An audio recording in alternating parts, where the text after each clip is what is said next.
Dan masuk dalam kalimat ini, apa yang Allah sifatkan untuk dirinya dalam surat Al-Ikhlas yang menyamai sepertiga Al-Quran.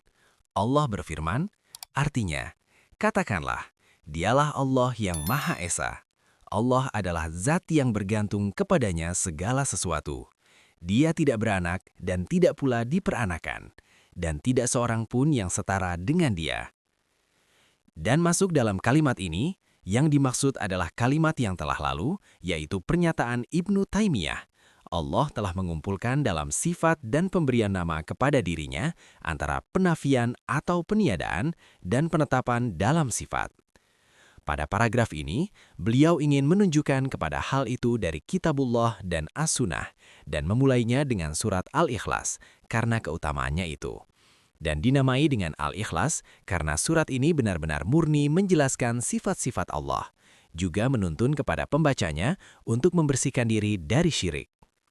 Pernyataan Ibnu Taimiyah menyamai sepertiga Al-Quran, yaitu setara dengan sepertiga Al-Quran.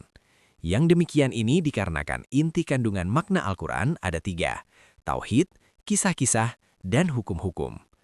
Pada surat Al-Ikhlas terdapat sifat Ar-Rahman, sehingga surat ini tentang tauhid saja. Maka jadilah surat ini menyamai sepertiga Al-Quran. Dalil bahwa surat ini setara dengan sepertiga Al-Quran adalah riwayat Al-Bukhari dari Abu Sa'id Al-Khudri radhiyallahu anhu, bahwasanya ada seorang sahabat yang mendengar sahabat lain membaca surat Al-Ikhlas dan senantiasa mengulanginya. Ketika telah masuk pagi hari, sahabat itu mendatangi Nabi Shallallahu Alaihi Wasallam dan menyampaikan apa yang ia dengar. Seakan-akan sahabat yang melapor itu menganggapnya remeh. Lalu Nabi bersabda, "Walladzi nafsi biyadih, innaha la ta'dilu thulutsal Qur'an." Demi zat yang jiwaku ada di tangannya, sungguh ia menyamai sepertiga Al-Quran. Al-Imam Ibnul Qayyim menjelaskan, dan hadis-hadis yang menjelaskan bahwa surat Al-Ikhlas setara dengan sepertiga Al-Quran hampir-hampir mencapai derajat mutawatir. Di mana Allah yang Maha Agung berfirman, "Qul," maknanya adalah katakanlah, wahai Muhammad. Pada firman di atas terdapat dalil bahwa Al-Quran adalah kalamullah. Sebab jika Al-Quran adalah ucapan Muhammad atau selain beliau, tentu tidak mengatakan katakanlah. Huwallahu ahad. Maknanya bahwa Allah itu Esa, tidak ada yang menjadi bandingannya, tidak pula menteri, dan tidak pula yang serupa, serta tidak menjadi sekutu baginya. Allahus Samad.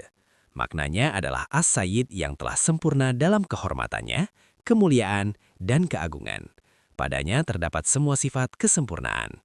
Dan ia adalah zat yang semua makhluk bergantung kepadanya dan mengharapkan kepadanya dalam seluruh kebutuhan dan kepentingan mereka. Lam yalid walam yulad. Maknanya, tidak beranak dan tidak pula diperanakan. Pada ayat ini terdapat bantahan atas kaum Nasrani dan kaum musyrikin Arab yang menisbatkan adanya anak kepada Allah. Walam yakul lahu kufuwan ahad. Maknanya, tidak ada yang sekufu, tidak ada yang serupa, dan tidak ada yang sepadan dengannya. Yang menjadi dalil penguat dari surat ini adalah bahwa surat Al-Ikhlas mengandung dan mengumpulkan metode penafian dan penetapan. Bagian firman Allah di bawah ini sebagai penetapan. Allahu Ahad, Allahus Samad. Dan firman Allah di bawah ini sebagai penafian. Lam yalid walam yulad, walam yakul lahu kufuwan ahad.